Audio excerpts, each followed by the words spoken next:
పరిశుద్ధమైన నామంలో ఏర్పాటు చేయబడిన ఈ కృతజ్ఞత స్తుతి కూడికకి కూడి వచ్చిన దేవుని బిడ్డలైన మీ అందరికీ నా హృదయపూర్వకమైన ప్రేమ వందనాలు. అందరికి వందనాలు, స్తోత్రాలు.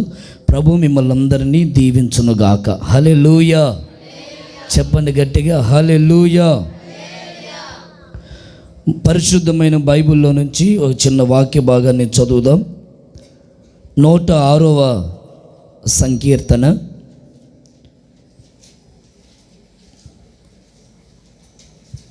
106వ సంకీర్తన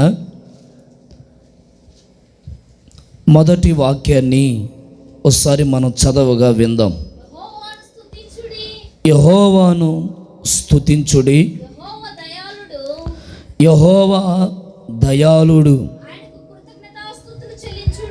ఆయనకి కృతజ్ఞతాస్తుతులు చెల్లించండి.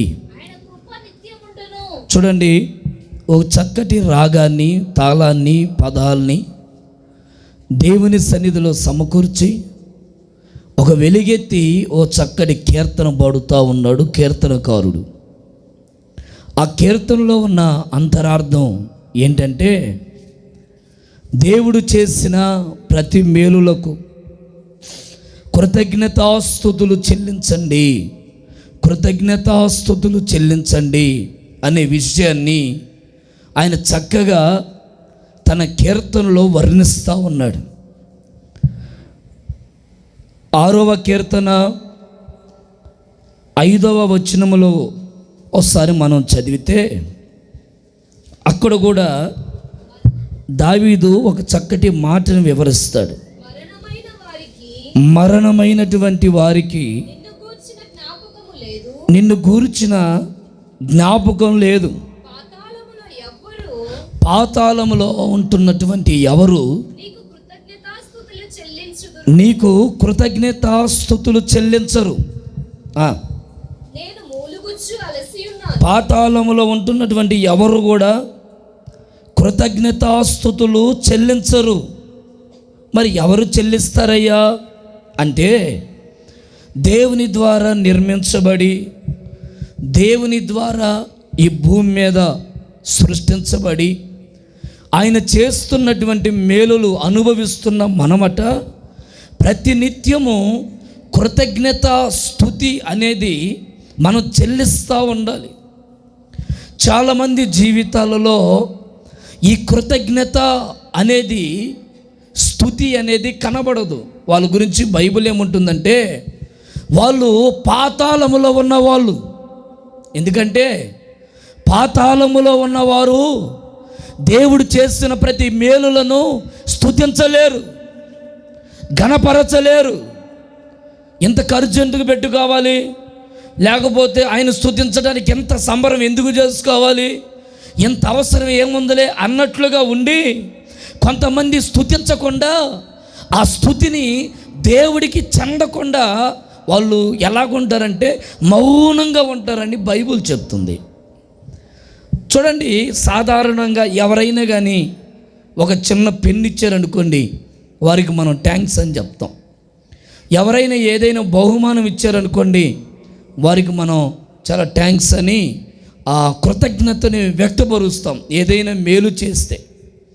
అయితే దేవుడు మన జీవితంలో ఒక ఆయుష్కాలమును, ఆరోగ్యమును, శాశ్వతమైన జీవమును, ఈ భూమి మీద జీవించడానికి కావలసిన క్షేమాభివృద్ధిని, ఎన్నో శ్రమలు, ఎన్నో శోధనలు, ఎన్నో అవమానాలు, ఎన్నో నిందలు, ఎన్నో ప్రతికూలతలు, నానే వాళ్ళందరూ దూరం అవుతున్న అన్ని పరిస్థితుల మధ్యలో కూడా మనల్ని జ్ఞాపకం చేసుకొని మన జీవితంలో ఒక సజీవులుగా ఉన్నట్లుగా, ఒక సజీవులుగా కనబడేటట్లుగా మనకు దేవుడు ఆయుష్నిచ్చారు గనక బైబిల్ అంటుంది, దీన్ని బట్టి మనం ప్రభుని స్తుతించాలి. Praise the lord.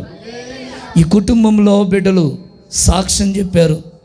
వారి జీవితంలో, వారి వ్యక్తిగత జీవితంలో ఎన్నో పోరాటాలు, ఎన్నో మానసికమైనటువంటి ఒత్తిడులు, బాధ, కొన్ని పరిస్థితులు బయటికి రానివ్వకుండా లోపల మదనపడేటట్లుగా వేదన వేధిస్తూ ఉంటుంది.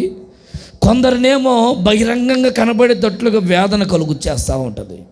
కొందరు పైకి బాగా సంతోషంగా ఉన్నట్లుగా కనబడతారు, కానీ వారి గుండెల్లో చాలా తీరని వేదన, దుఃఖం అనేది మిగిలి ఉంటుంది.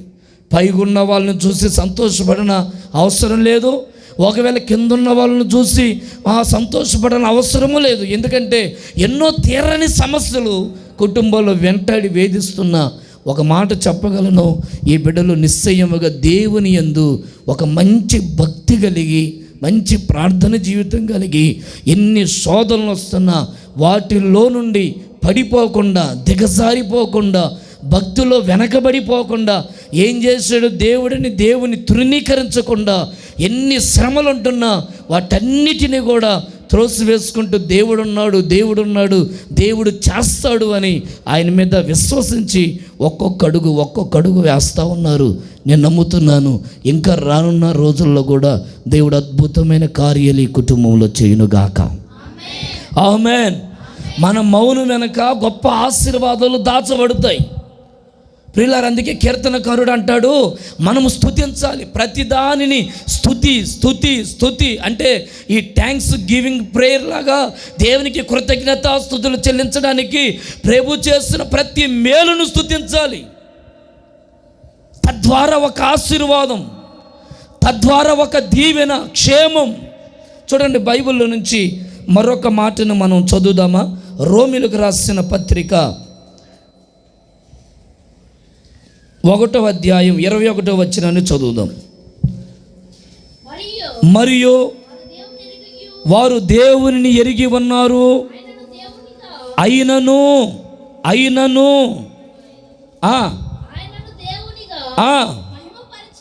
అయినా వారు దేవునిగా ఆయనను మహిమపరచలేకపోతున్నారు. కృతజ్ఞతాస్తుతులు చెల్లించట్లేదు, కానీ వ్యర్థమైన వాటిలో నడిపించబడుతున్నారు. కొందరు దేవుడు చేసే మేలేంటో తెలుసు. ఏ గుంటలో నుండి, ఏ ఊబిలో నుండి, ఏ శోధనలో నుండి, ఏ అవమానాల్లో నుండి, ఏ నిందల్లో నుండి, ఏ పరిస్థితుల్లో నుంచి దేవుడు నీ కుటుంబాన్ని కట్టి నిలబెట్టి ఒక సమాజంలో సాక్షిగా నిలబెట్టాడో నీకు తెలుసు. కానీ కృతజ్ఞత చేయలేరట, స్తుతించలేరట.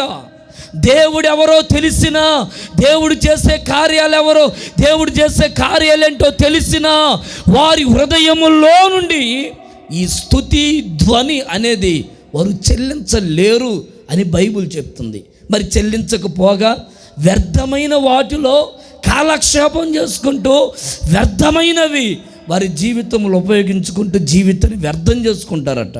ప్రియులారా, దేవునిని అంగీకరించిన మనం ఖచ్చితంగా కృతజ్ఞత స్తుతి అనేది తప్పనిసరిగా మన గృహంలో నుండి దేవునికి వినబడేటట్లుగా, దేవుని స్తుతించేటట్లుగా, అనేకులకు ఆశీర్వాదకరంగా ఉండేటట్లుగా కృతజ్ఞత కూడిక అనేది ఖచ్చితంగా జరగాలి. Praise the lord, praise the lord. చూడండి, 107వ కీర్తనలో కూడా ఒక చక్కటి మాట రాయబడింది. 107వ కీర్తనలో ఒక చక్కటి మాట, 107వ కీర్తన 8వ వాక్యం. ఆయన కృపను బట్టి నరులకు ఆయన చేయు ఆశ్చర్య కార్యములను బట్టి వారు యెహోవాకు కృతజ్ఞతాస్తుతులు చెల్లించాలి. నరులు దేవుడు చేస్తున్నటువంటి ఆశ్చర్య కార్యాలను బట్టి, ఎన్ని సంవత్సరాల నుంచి భక్తి చేస్తున్నా, ఎన్ని సంవత్సరాల నుంచి దేవుని ఆరాధిస్తున్నా, నీ గృహంలో కృతజ్ఞత కూడికనేది నువ్వు పెట్టుకో.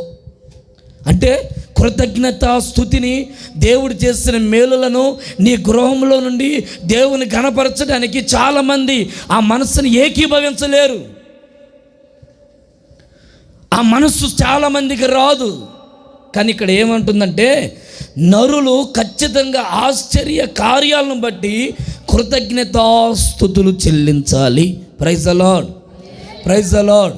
చూడండి, కొందరేమో ఎవరైనా హెల్ప్ చేస్తే థ్యాంక్ యూ, చాలా సహాయం చేసావు, నీ కృతజ్ఞతలు అని తెలియపరుస్తారు. కానీ బైబిల్ ఒక ప్రత్యేకంగా చెప్తుంది, నీవు మొదట కృతజ్ఞతాస్తుతి చెల్లిస్తే దేవుడు నీ జీవితంలో చాలా ఆశ్చర్య కార్యాలు చేస్తాడు. నీ గుండెల్లో నుండి ఈ ధ్వని ప్రారంభమైతే, కొందరు ఏమంటారంటే మేలు చేసిన తర్వాత చూద్దాంలేనయ్యా, మందిరానికి వస్తున్నప్పుడు వస్తాలే. కార్యము జరిగిన తర్వాత, ఏవైనా వివాహం జరిగిన తర్వాత, ఏదైనా ఉద్యోగం వచ్చిన తర్వాత, ఏదైనా అనుకున్నది జరిగిన తర్వాత, ఏదైనా నా పిల్లలకి శుభకార్యము జరిగిన తర్వాత, ఏదైనా ఒక కార్యం అనుకుంటే అది జరిగితే అప్పుడు వస్తానులే అయ్యా, అప్పుడు దేవుని దగ్గరికి వస్తానయ్యా అని చాలామంది కార్యము జరిగితే దేవుని దగ్గరికి రావాలని ఇష్టపడతారు. కానీ బైబిల్ ఏముంటుందంటే, మొదట నువ్వు దేవునికి కృతజ్ఞతాస్తుతి చెల్లిస్తే నువ్వు చెల్లించడం ద్వారా మహా ఆశ్చర్య కార్యములు దేవుడు మన జీవితంలో జరిగించునుగాక. నేను 1-2 మాటలు చెప్తాను క్లుప్తంగా. మనము మొదట మన నోట నుండి, మన హృదయంలో నుండి ఈ కృతజ్ఞత ధ్వని ప్రారంభమైతే దేవుడు చేసే ఆ ఆశ్చర్య కార్యం అది ఎలాగుంటుందో క్లుప్తంగా ఒక మాట చెప్తాను, లేదా 2 మాటలు చెప్తాను సమయాన్ని బట్టి. ఒకసారి బైబిల్లో నుంచి మీరు అందరూ చూడండి. యెషయా ప్రవచన గ్రంథం 51వ అధ్యాయం, 51వ అధ్యాయం 3వ వాక్యాన్ని ఒకసారి చదవగా మనందరూ విందాం. యెహోవా సియోనును ఆదరించుచున్నాడు, దాని పాడైన స్థలములన్నిటినీ ఆదరించి, చూడండి, దాని అరణ్య స్థలములను. ఈ మాటని దయచేసి మీ బైబిల్లో నోట్ చేసుకోనండి. దాని అరణ్య స్థలములను ఏదేను తోట వలె ప్రభు చేయుచున్నాడు. దాని ఎడారి భూములు యెహోవా తోట వలె నగునట్లు చేయుచున్నాడు. ఆనంద సంతోషములను, కృతజ్ఞత స్తుతియు, సంగీత గానమును దానిలో వినబడును.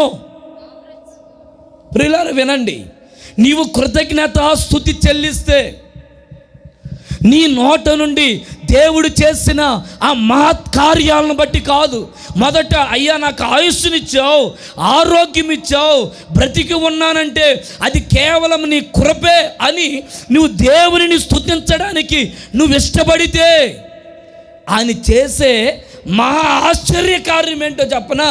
బైబిల్ అంటుంది, అరణ్యమును ఏదేను తోట వలె దేవుడు చేయుచున్నాడు. గట్టిగా చప్పట్లు కొడుతూ ప్రభుని స్తుతిద్దాం. హల్లెలూయా. అరణ్యాన్ని ఏదేను వలె మార్చగలిగిన వాడు. అరణ్యము అనగా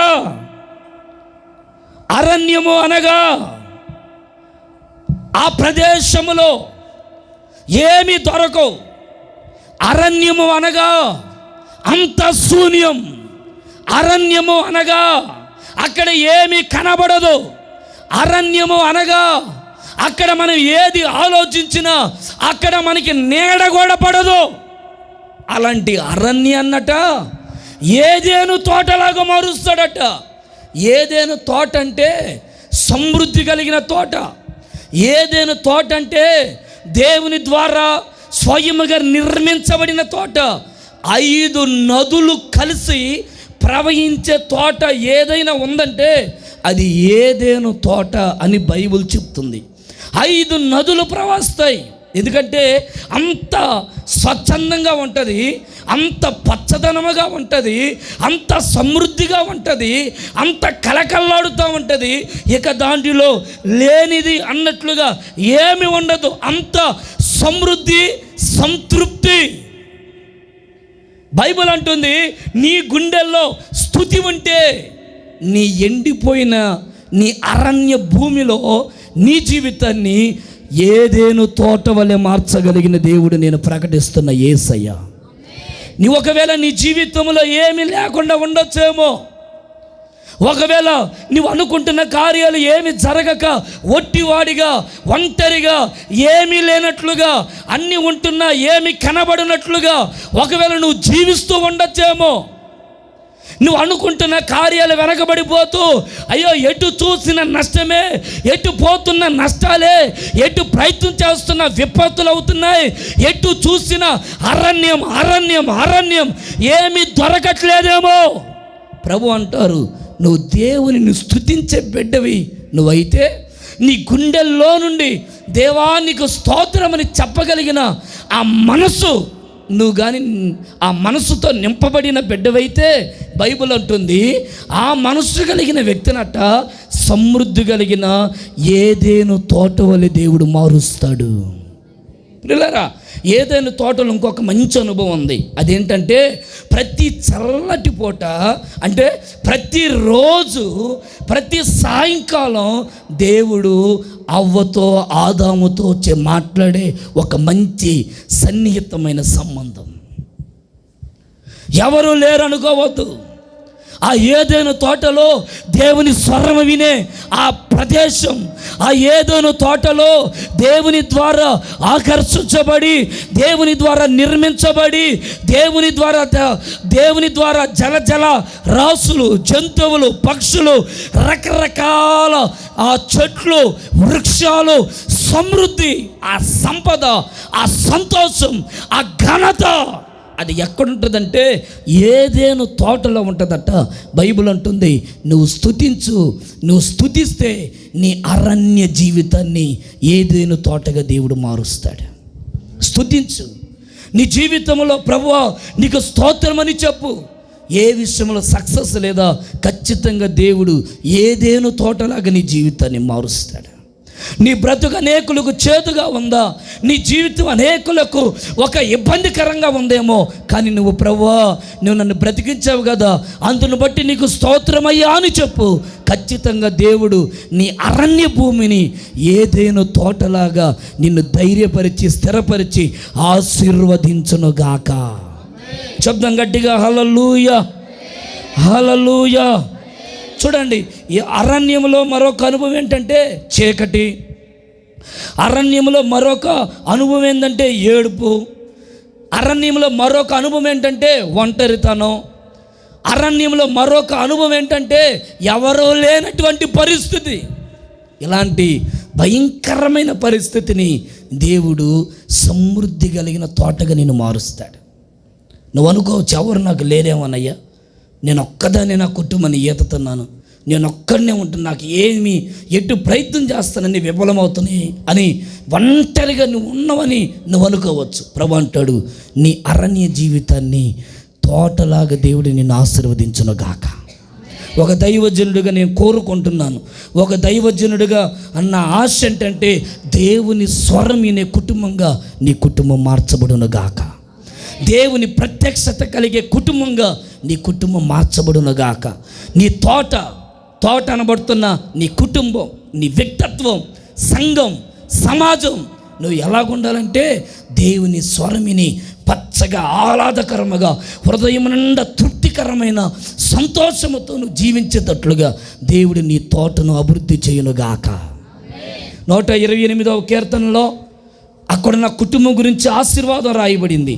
23వ కీర్తనలో కుటుంబాన్ని గురించి ఆశీర్వాదం రాయబడింది. నీ లోగిట నీ భార్య ఫలించు ద్రాక్ష వల్లే ఉండును, నువ్వు చేయనిదంతయు నీ పిల్లలు ఒలీవ మొక్కల వలె.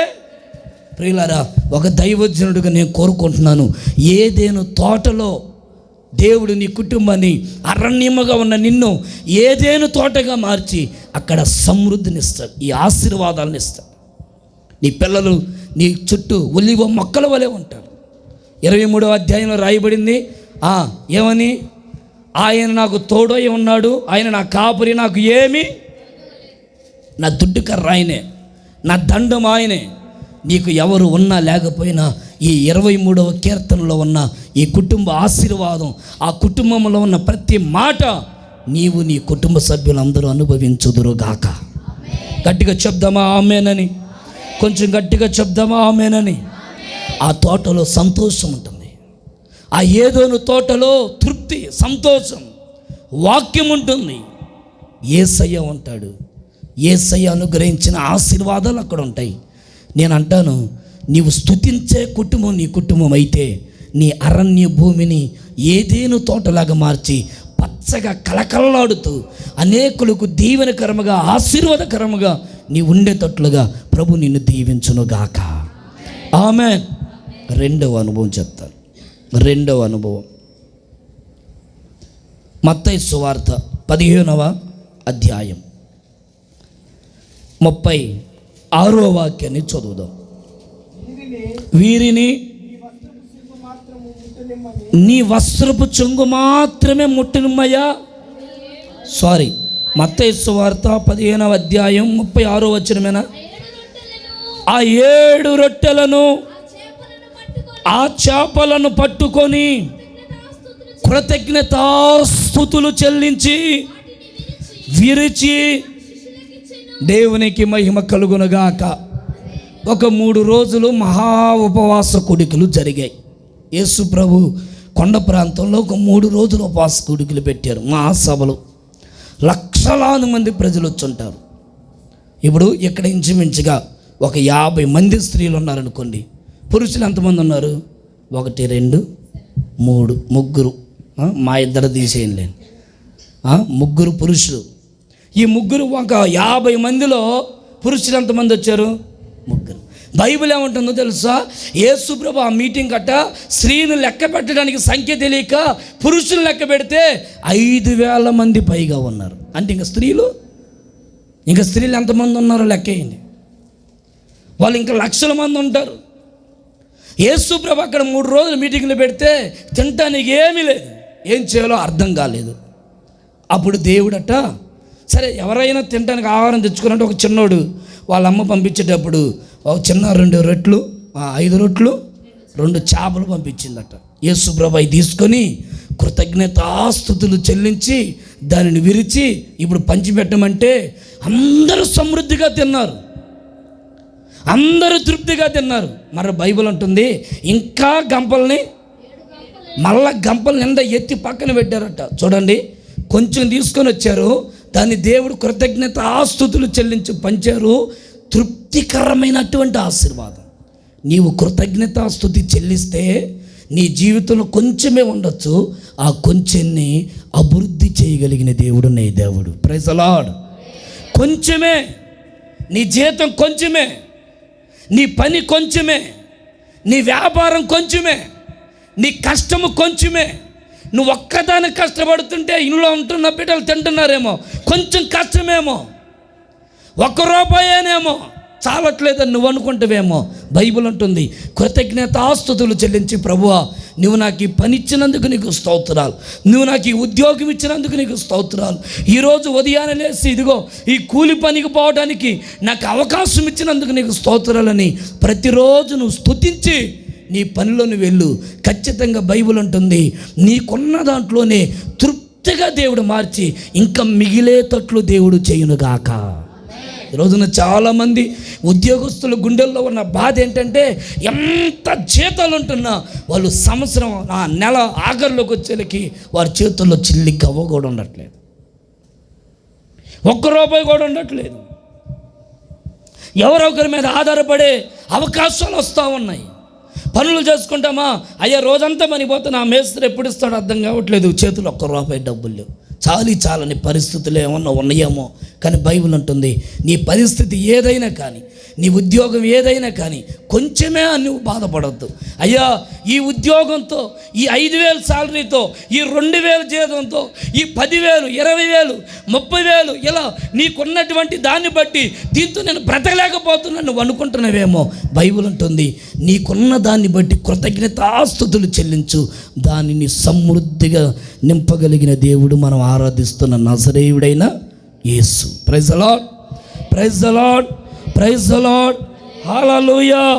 చూడండి, ఇక్కడ ఈ మీటింగ్కి వచ్చిన వాళ్ళందరూ, ఆ మీటింగ్కి వచ్చిన వాళ్ళందరికీ ఆ రొట్టెలు కృతజ్ఞతాస్తుతులు చెల్లించి దాన్ని విరిచిపెడితే అక్కడ 3 అనుభవాలు కనబడ్డాయి. 3 అనుభవాలు కనబడతాయి. 1 తృప్తిగా తిన్నారు.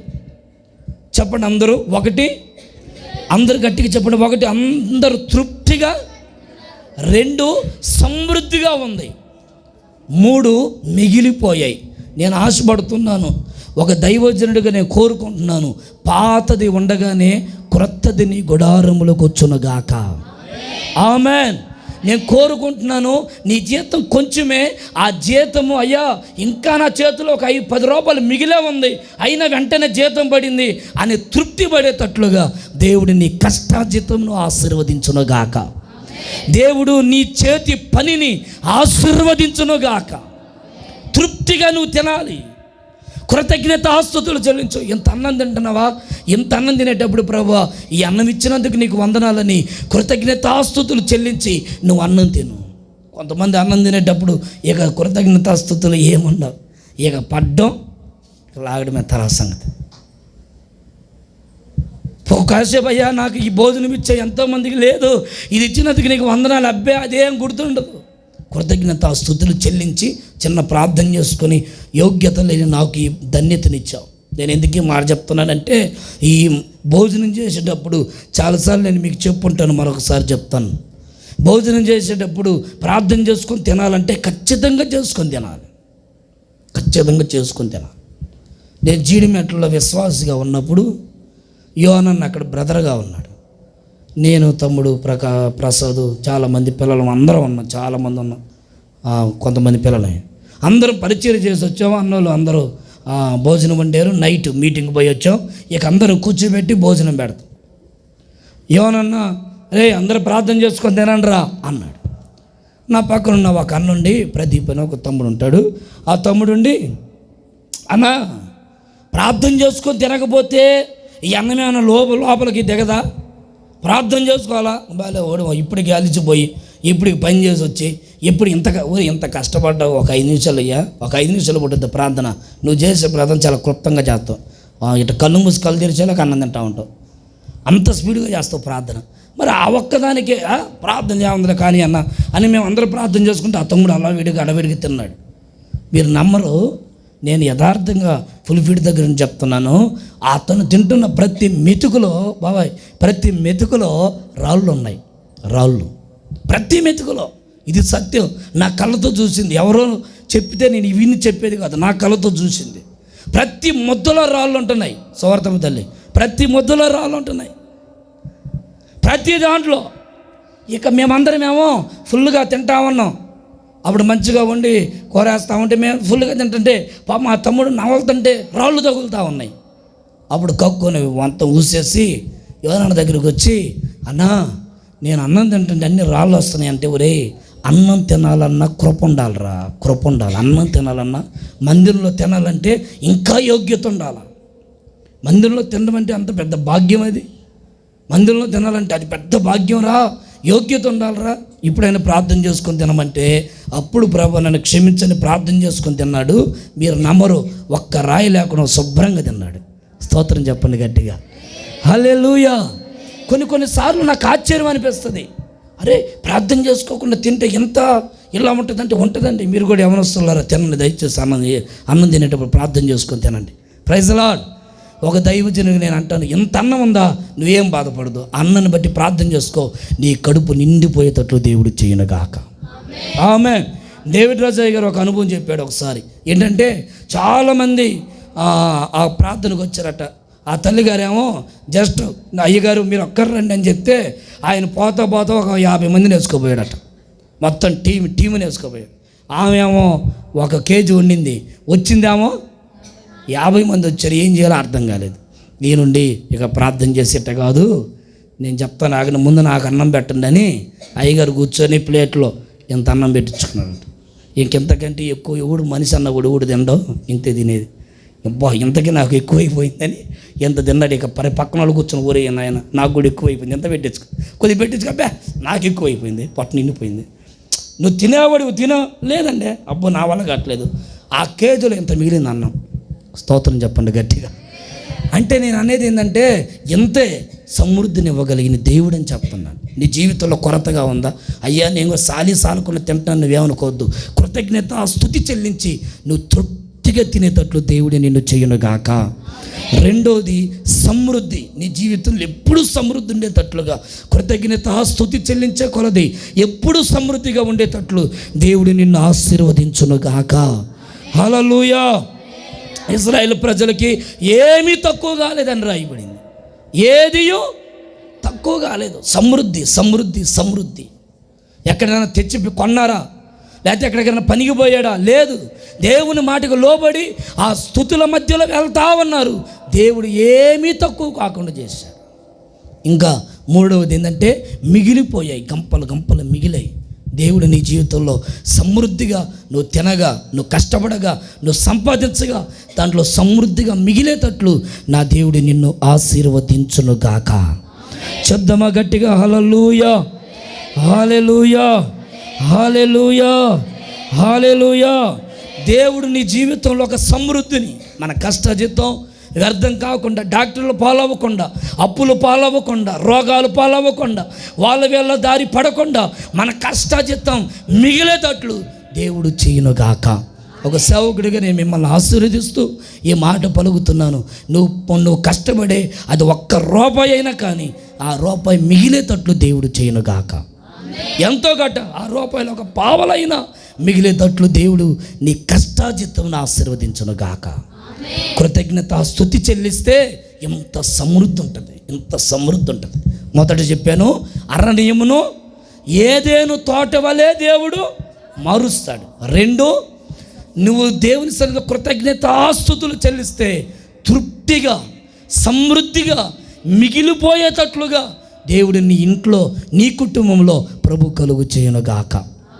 నేను పుష్ప సాక్ష్యం చెప్పినప్పుడు నేను సంతోషపడ్డాను. ఏంటంటే పిల్లలకి ఫీజు కట్టడానికి ఏమీ లేదయ్యా అనే సమయంలో ప్రభుత్వం ద్వారా దేవుడు సహాయం చేశాడు. స్తోత్రం చెప్పండి గట్టిగా. సహాయం ఎక్కడి నుంచి వస్తుందని నేను మీకు చెప్పను కానీ ఖచ్చితంగా సహాయం మాత్రం అంది తీరుతుందని చెప్పగలను. ఎలా వస్తుందో నాకు తెలియదు, కానీ నీ చేతిని నింపగలిగిన వాడు దేవుడు. కొన్ని సందర్భాల్లో బిడ్డలు చెప్తా ఉంటారు, వింటూ ఉంటాను, అయ్యా అసలు చేతులు ఏమి లేదు, నేను కూటమి పెట్టలేను అనుకుంటాను కానీ కూటమి పెడుతున్నాను, ఎవరికి భోజనం పెట్టలేను అనుకుంటాను కానీ భోజనం పెట్టగలుగుతున్నాను, ఏమి లేవు, ఒక్క రూపాయి చేతిలో ఉండదు కానీ అన్నీ సక్రమంగా జరుగుతాయి. కారణం ఏంటంటే దేవుని సన్నిధిలో నీవు కృతజ్ఞతాస్తుతులు చెల్లించే మనస్సు కలిగి నీవు ఉన్నావు కనుక నీకు ఏది తక్కువ కాకుండా దేవుడు నిన్ను నింపును గాక. ఇంకొక మాట చెప్తాను బైబిల్లో నుంచి, ఆ టైం అవుతుంది కదా, ఒక్క మాట. 75వ కీర్తన 1వ వాక్యం. దేవా మేము మీకు కృతజ్ఞతాస్తుతులు చెల్లించుచు ఉన్నాము, నీవు సమీపముగా ఉన్నావు. చూడండి, దేవునికి కృతజ్ఞతాస్తుతులు చెల్లిస్తానట. దేవుడు ఎలాగుంటాడంటే సమీపంగా ఉంటాడు. ఏవి పైకి. ఇప్పుడు దేవుడు ఎలాగుంటాడంటే, ఇప్పుడు ఈ అబ్బాయి కానీ ఎప్పుడు దేవుణ్ణి స్తుతిస్తూ దేవుణ్ణి ఘనపరుస్తూ ప్రభువా నీకు స్తోత్రం చెప్పునన్న స్తోత్రం స్తోత్రం అంటున్నాడు అనుకోండి, దేవుడు ఎప్పుడు ఎబికి దగ్గరగా ఉంటాడు. ఏం కావాలి బిడ్డ నీకు కోరుకో, డాడీ నాకు మంచి చాక్లెట్ కావాలా, వచ్చేస్తుంది.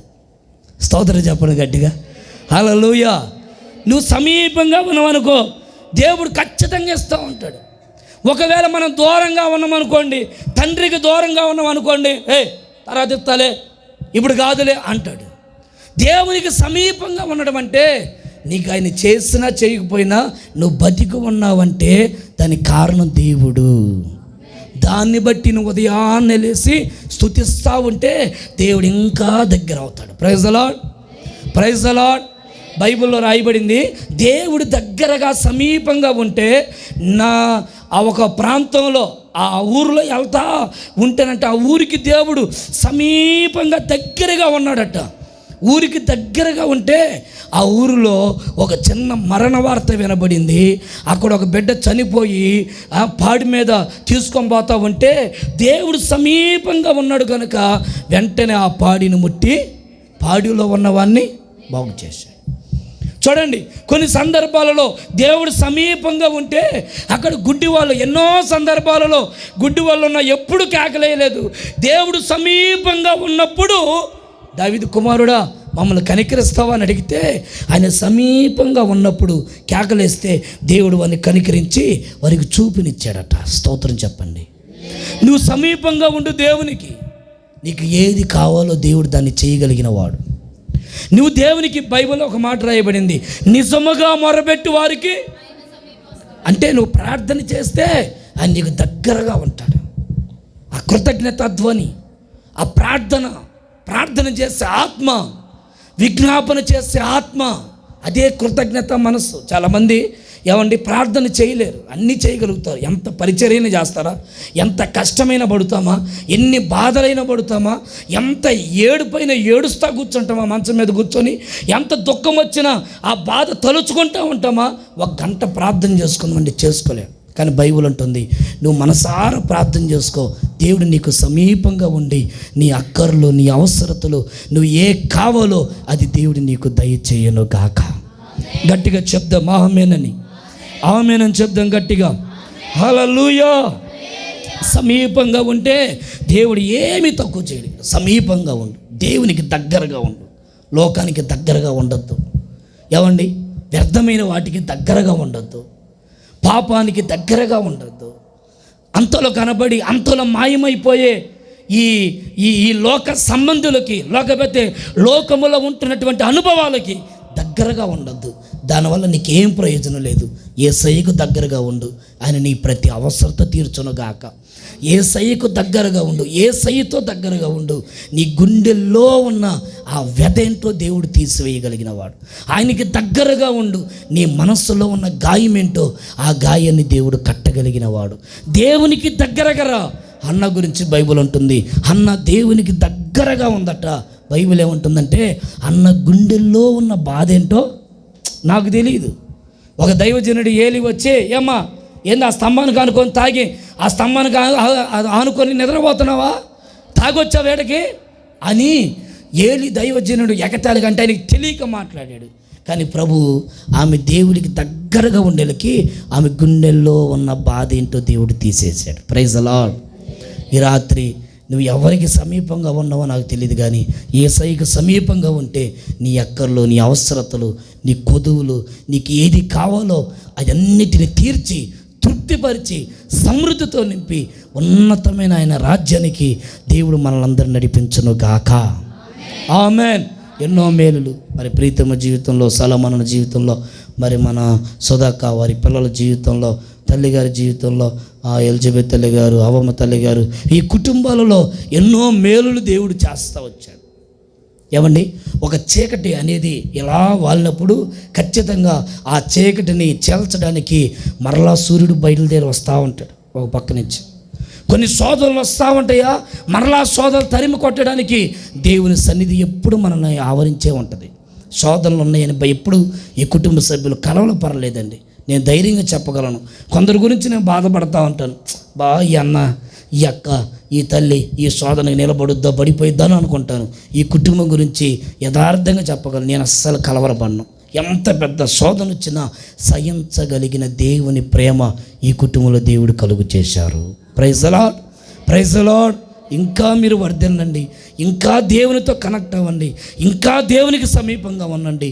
ప్రభు మిమ్మల్ని వర్ధిల్లింపజేసి సమాజంలో తలగా నియమించి దేవుని కార్యములు రుచి చూచినట్లుగా దేవుడు మిమ్మల్ని అందరినీ సజీవులుగా నిలబెట్టి తలగా దేవుడి ప్రాంతంలో మిమ్మల్ని నిలబెట్టును గాక. అలాంటి కృప, అలాంటి ఆశీర్వాదం తరములు ఈ కుటుంబంలో దేవుడు స్థిరపరుచును గాక. కళ్ళు మూయండి, చిన్న ప్రార్థన చేసుకుందాం.